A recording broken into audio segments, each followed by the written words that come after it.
Adik-adik, kali ini kita akan belajar tentang median, mata pelajaran matematika di sekolah dasar. Yuk kita ikuti bersama.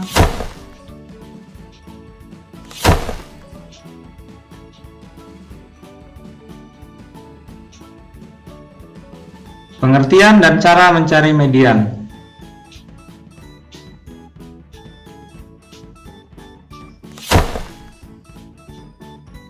Median adalah nilai tengah dari deret pada suatu data.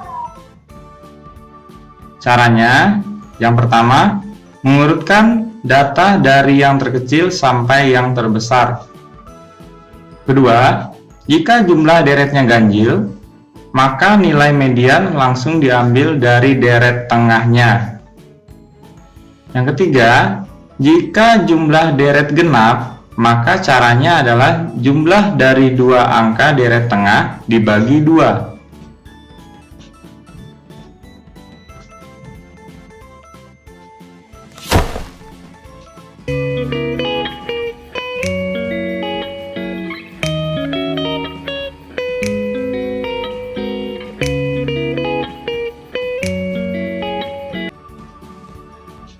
Contoh soal dan pembahasan median.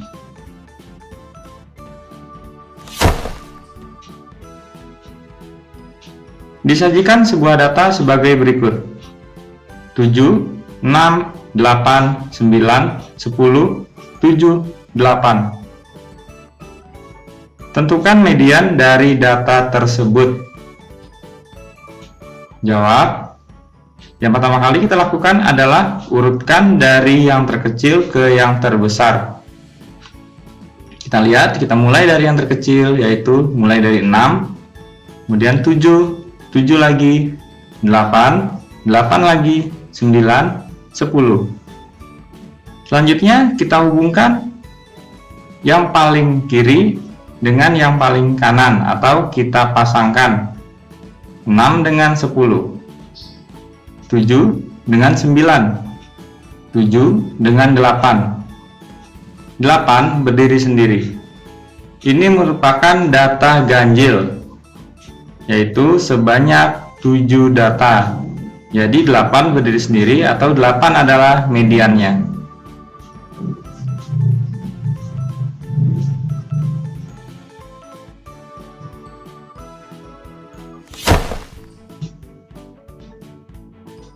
Soal selanjutnya, disajikan sebuah data sebagai berikut: 8, 5, 7, 10, 9, 9, 7, 6.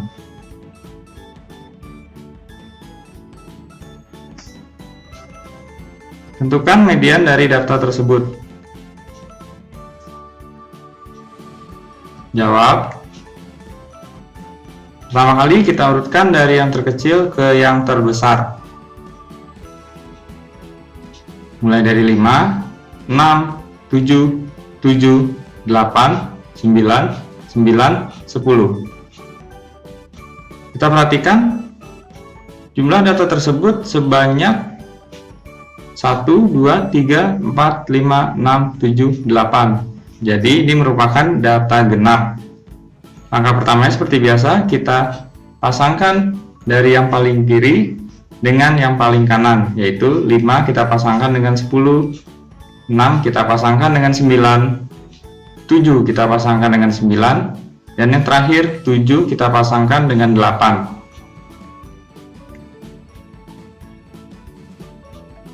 Jadi mediannya adalah 7 ditambah 8 dibagi 2. Sama dengan 7,5. Median dari data tersebut adalah 7,5.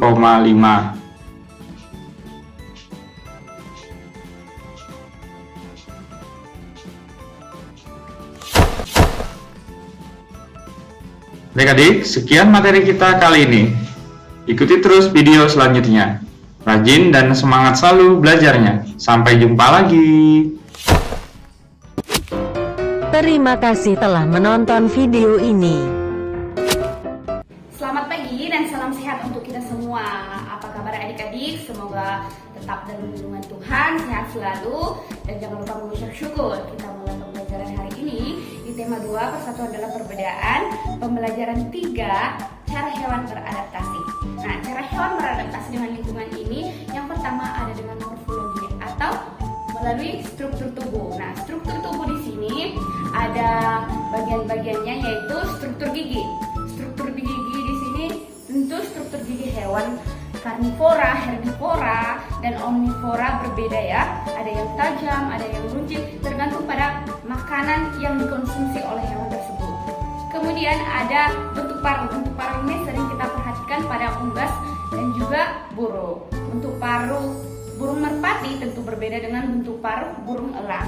Kemudian ada juga bentuk kaki. Bentuk kaki di sini bisa juga kita perhatikan misalnya pada ayam dan juga pada burung. Tentu bentuk kakinya sedikit berbeda ya.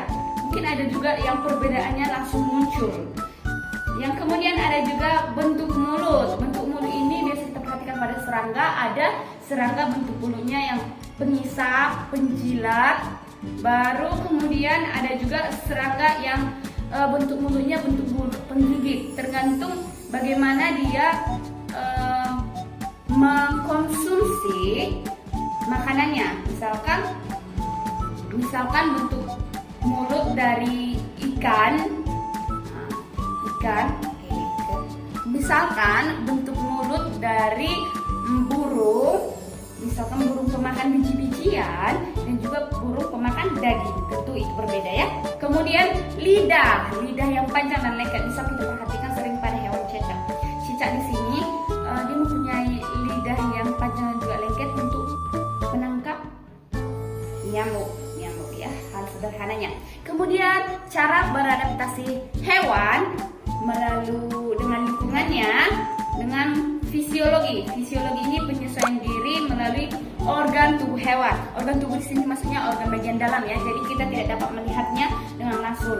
Misalnya unta memiliki punuk pada bagian belakangnya sebagai tempat menyimpan cadangan air. Oke. Kita lanjutkan. Kemudian cara hewan beradaptasi dengan tingkah laku. Tingkah laku di sini yaitu hewan mengubah tingkah lakunya. Dibedakan menjadi 3. Maksud ibu 2. Ada kamuflase. Kamuflase di sini menyesuaikan diri dengan kondisi tempat. Bisa kita perhatikan belalang sembah. Untuk gambar-gambarnya mungkin adik-adik bisa nanti memperhatikan gambarnya atau mungkin akan ibu berikan gambarnya pada bagian akhir video ya. Belalang sembah ini menyesuaikan diri pada lingkungan tempat tinggalnya. Misalnya, karena belalang sembah ini berwarna hijau, dia akan mencari tempat hidup yang berwarna hijau juga seperti pohon, dedaunan, seperti itu. Kemudian ada mimikri. Mimikri ini menyesuaikan diri dengan mengubah warna. Mengubah warna ini kita pasti langsung berpikir kepada bunglon. Bunglon akan mengubah warna kulitnya ketika dia berada di suatu tempat. Misalkan dia berada di daunan, maka dia akan berwarna hijau. Atau mungkin dia sedang melompat ke batang pohon, maka warnanya juga akan berubah menyerupai batang pohon tersebut. Nah, dari beberapa ciri-ciri tersebut, banyak hewan yang memiliki ciri khas seperti misalnya landak yang memiliki duri, walang sangit yang mengeluarkan bau, atau cecak yang suka memutus ekornya. Nah, itu merupakan cara hewan melindungi diri dari pemangsa. Jadi hewan-hewan tersebut memiliki ciri-ciri khas untuk melindungi dirinya dari pemangsa. Apa sih tujuan adaptasi itu sebenarnya? Nah, tujuan adaptasi di sini yang pertama itu adalah memenuhi kebutuhan hidup. Ini adalah cara hidup hewan di lingkungannya. Dia menyesuaikan diri melalui bentuk paruh, bentuk gigi, atau mungkin melalui lidahnya, atau mungkin melalui bisa juga struktur giginya ya. Dan yang kedua itu mengatasi kondisi lingkungan yang ekstrim. Misalnya suhu lingkungan yang tiba-tiba berubah, atau mungkin cuaca maupun iklim yang tiba-tiba berubah. Ini cara hewan untuk menyesuaikan diri pada suhu dan cuaca yang tiba-tiba bisa berubah ya. Kemudian melindungi diri dari pemangsa. Itu tadi ciri-ciri khas hewan yang menyesuaikan diri untuk melindungi diri dari pemangsa. Demikian pembelajaran hari ini. Silahkan diperhatikan buku Bu Pena pada subtema 2. Dan jangan lupa dibaca bukunya, diperhatikan agar adik-adik tidak ketinggalan. Sekian dan terima kasih. Selamat pagi.